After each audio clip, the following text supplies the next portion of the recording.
just from a citizen's perspective, when you look at something like this, it's devastating. Here we are, someone's arrested in June for smuggling. 6 months later, they're rearrested. They've got 13 warrants, all these things. This should not happen. We have about 1,200 miles of border, a little over 1,200 miles of border. San Antonio is a hub for this. So we need to treat this very serious in San Antonio so that they know that, man, if you're coming to San Antonio, it's very serious business.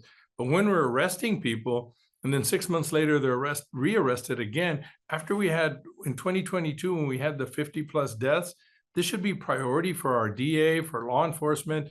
So from that perspective, I was frustrated. From a legislative perspective, my office is reaching out to the sheriff's office and to the DA's office, and I want to have a sit down with them.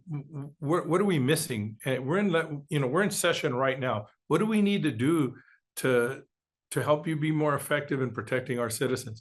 That's what's important. I know the governor has some things that he's going to be proposing, and I don't want to jump the gun on that, on bail reform and things like that to put a stop to a lot of these. But our local officials have to do all they can to protect our citizens. And I'm not saying that's not happening. I just don't like the things that we're seeing right now.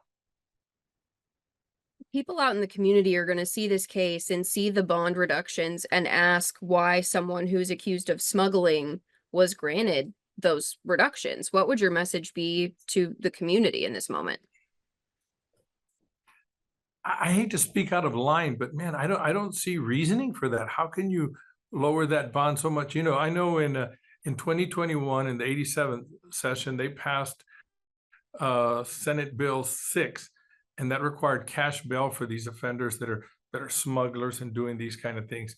So when you have these big bails, they're probably not going to make bail. When you lower these things, you put this, are we putting them back out? And we know they're smuggling. We're not watching them. How can they do so much and still violate it?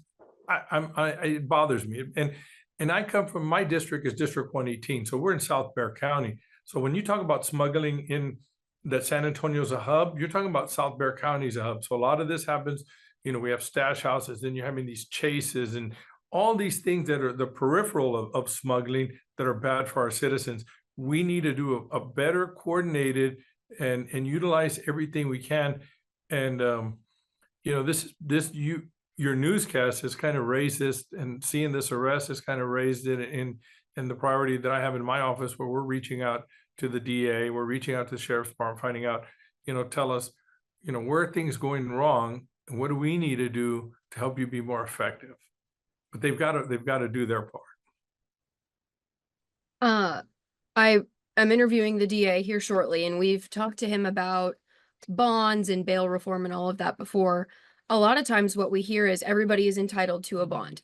No matter who you are, there are some stipulations for some of the more violent crimes.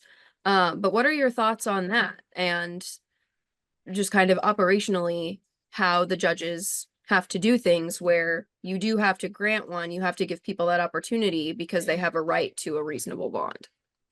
Yeah, but I think we got to put everything into perspective too. Here you've got a man with 13 warrants, previous arrest. How do we allow him to operate from his house, not monitored, not looked after? How is that taking care of our public? It's not. And so here when you have an arrest like that, and if he makes bonds and he's doing something illegal, then we put these laws in place for they have these strict bonds, but when they're reduced by that much, for over $1 million worth of bonds to be reduced down to 200,000, something's wrong there. Somebody's dropping the ball. And where do we go through that process to find out where it's dropping and fix it? Because these are lives at stake, not just the people that are being smuggled, but like I said, all the stuff that goes around that. You have all the bad, the car chases and these people that are dying, innocent people driving on highways and roads through these chases, gunfire, drugs, all the smuggling that's involved. It's bad. And we need to do our part to put a stop to that. Is there anything else you would want people to know about the work that your office is doing and is planning to do in session, potentially related to this?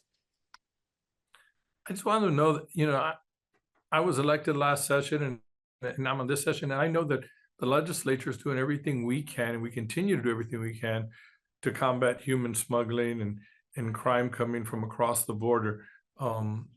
You know, I retrospect now, and I'm, you know, we're doing our letters based on this to the office to say, hey, what, how can we be better, you know, work with you? And this is not a Democrat Republican thing. This is a community safety thing. And if we don't manage this properly, this thing gets out of hand like it has now. For somebody to have so many repeat cases, we know he's a professional smuggler. He's going to continue to do that. And until we put a stop to this and set examples, we're going to have more people doing it. And it's bad already. It's only going to get worse. Last year, Texas passed a mandatory minimum for people who are caught human smuggling. It's a mandatory minimum of 10 years in prison if you're convicted.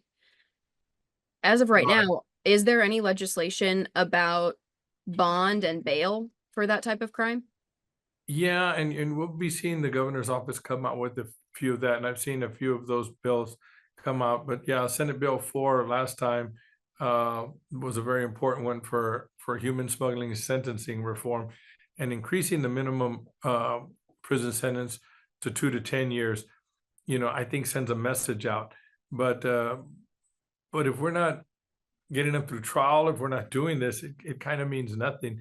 You know, I'm just frustrated. I'm disappointed because we had those deaths, and it wasn't in my district, but it was on the south side, close. And I talked to a lot of the police officers and firemen involved, and it was devastating. And mentally, it's hard to deal with that many deaths of innocent people.